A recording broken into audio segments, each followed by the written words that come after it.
సరూర్ నగర్లోని GHMC circle కార్యాలయంలో Hayath Nagar circle town planning సెక్షన్లో ఏసీబీ అధికారులు దాడులు నిర్వహించారు. ఏసీబీ అధికారులకు పట్టుబడిన Hayath Nagar circle town planning supervisor Uma, town ప్లానింగ్లో పొరుగు సేవల ఉద్యోగి లక్ష్మణ్ ఏసీబీ అధికారులకు పట్టుబడ్డారు. కొద్ది రోజుల క్రితం గుర్రంగూడకు చెందిన సుధాకర్ రెడ్డి అనే వ్యక్తి ఇల్లు నిర్మాణం కొరకు 1,00,000 డిమాండ్ చేసి డబ్బులు తీసుకుంటుండగా రెడ్ హ్యాండెడ్గా పట్టుకున్నట్లు ఏసీబీ డీఎస్పీ మాజిద్ అలీ వెల్లడించారు.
రెడ్డి గారని గుర్రంగూడ ఆయనది.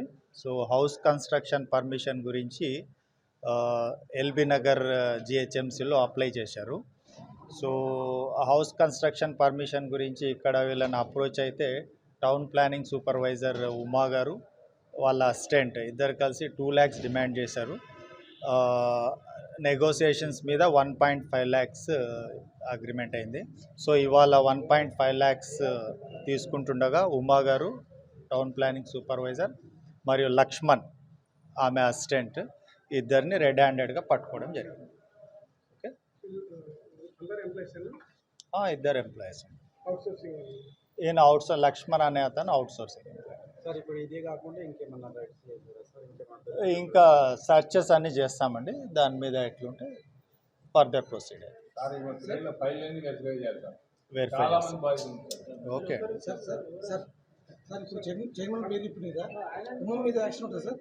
అవునండి. ఇద్దరిని అరెస్ట్ చేసి రిమాండ్కి తరలిస్తాం.